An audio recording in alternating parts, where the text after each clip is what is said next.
Shalom saudara, ketemu lagi dengan saya Uncle Mandil dan kali ini Uncle Mandil menyapa saudara-saudaraku semua dalam Tuhan Yesus Kristus. Dan Uncle Mandil berbagi firman Tuhan supaya saudara juga berakar dewasa imannya dalam Tuhan Yesus Kristus ya. Saudara, kita setiap hari itu perlu untuk belajar firman Tuhan, mengisi hati kita, hidup kita dengan firman Tuhan, merenungkan firman Tuhan, memperkatakan firman Tuhan, ya. Firman itu yang menolong kita, saudara, dalam setiap eh, musim hidup kita, entah itu suka maupun duka.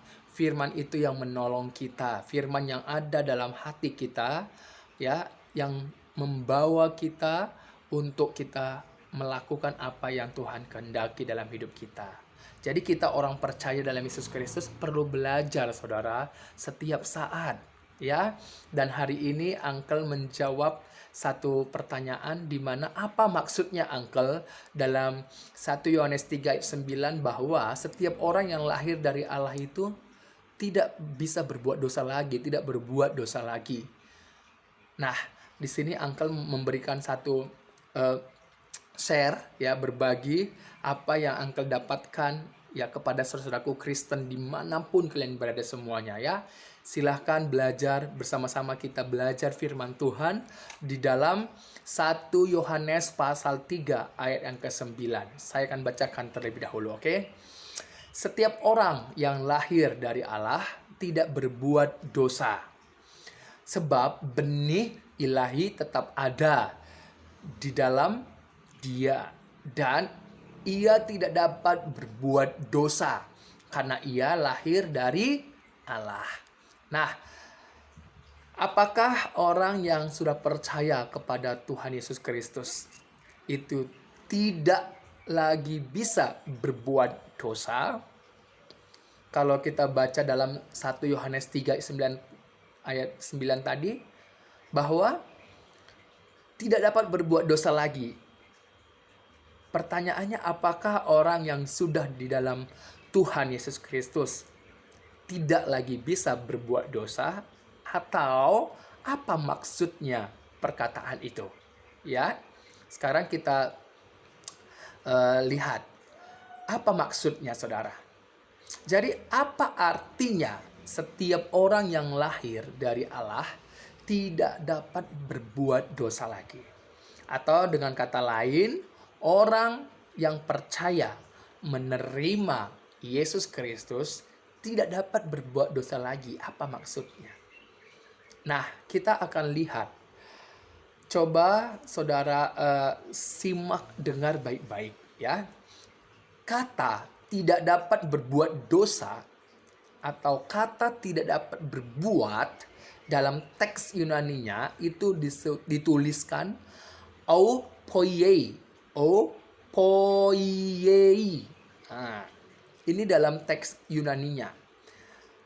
Yang bentuk kata opoiei, ya, tadi tidak dapat berbuat, itu dalam teks Yunaninya dituliskan opoiei. Ini memiliki bentuk kata yaitu verb. Verb itu kata kerja. Present, indikatif, aktif. Orang ketiga singular. Arti dari kata poi, ya tadi, ya.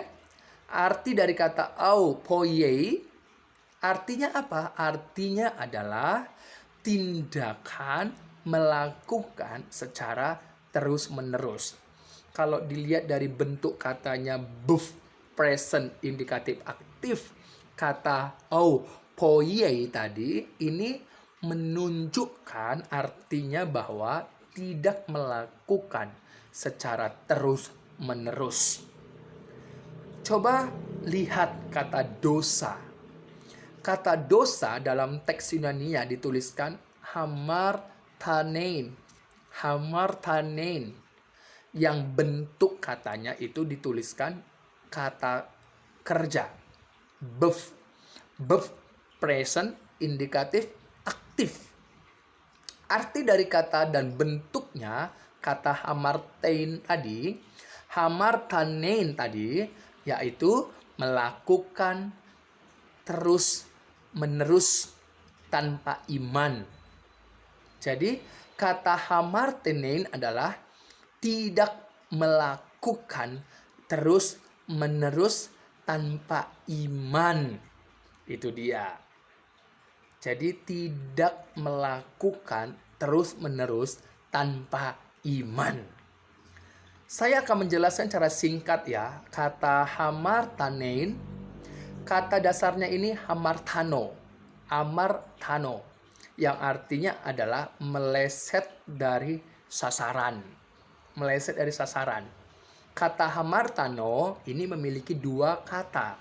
Kalau kita bedah kata itu ada dua kata dari kata hamartano. Yang pertama adalah a yang artinya tidak, ya. Kalau dalam bahasa Yunani kan ada alfa gitu ya. Kemudian ada kata meros.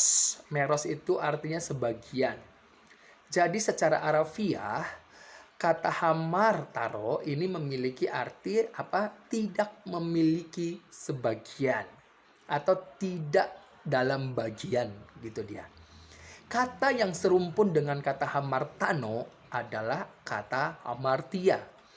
Hamartia yang artinya meleset dari sasaran.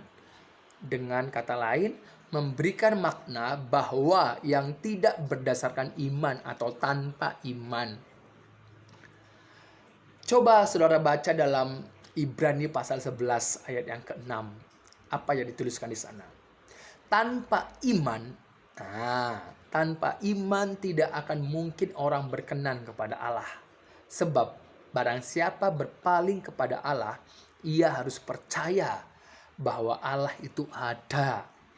Jadi kata hamartia tadi yang dosa, ya, kalau artinya meleset dari sasaran, ya, tanpa iman.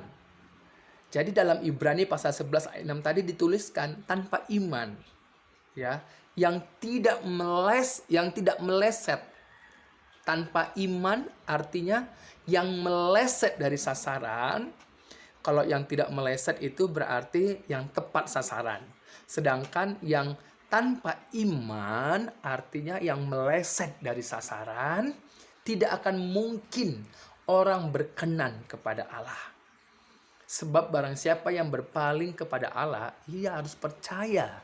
Percaya ini pistis, bahasa Yunaninya, yang artinya itu percaya atau mempercayakan dirinya hingga selesai gitu. Jadi barang siapa yang percaya kepada Allah atau barang siapa yang berpaling kepada Allah, ia harus percaya bahwa Allah itu ada. Dalam Roma pasal 14 ayat 23, di sana dikatakan segala sesuatu tidak berdasarkan iman adalah dosa. Segala sesuatu yang tidak berdasarkan iman adalah dosa. Jadi apapun yang saudara lakukan kalau tidak berdasarkan iman, itu dosa. Apa sih iman itu? Iman itu adalah dasar, saudara. Dasar dari segala sesuatu yang kita harapkan. Dan bukti dari segala sesuatu yang tidak kita lihat. Gitu. Jadi dasar kita, iman itu adalah dasar kita. Nah, iman itu apa? Kalau dia dikatakan dasar, berarti iman itu apa? Dasar. Dasarnya apa? Yesus Kristus, saudara. Jadi iman itu timbul dari apa? Pendengaran akan firman Kristus. Jadi iman adalah dasar.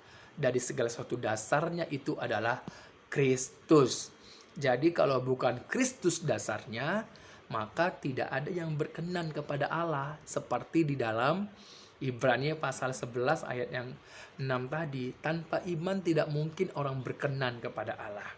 Jadi tanpa Kristus tidak mungkin orang berkenan kepada Allah, saudara. Ya, apapun yang kau lakukan, kalau dasarnya bukan Kristus, tidak akan berkenan di hadapan Allah. Karena kita dibenarkan oleh karena Kristus. Kita disucikan oleh karena Kristus. Kita dilayakkan, didamaikan. Kita menang oleh karena Kristus. kalau bukan Kristus yang menjadi dasar, tidak bisa, tidak berkenan di hadapan Allah. Perbuatan-perbuatan kita kalau bukan Kristus yang menjadi dasar, tidak berkenan di hadapan Allah. Ya. Jadi apapun yang kita lakukan, kita berpatokan kepada Kristus, firman Allah. Makanya penting sekali hidupmu diisi oleh firman Kristus. Supaya firman itulah yang menjadi dasar saudara mengerjakan, melakukan, berpikir, melihat, merasakan, mengambil keputusan dalam hidupmu. Ya, Tuhan Yesus memberkati.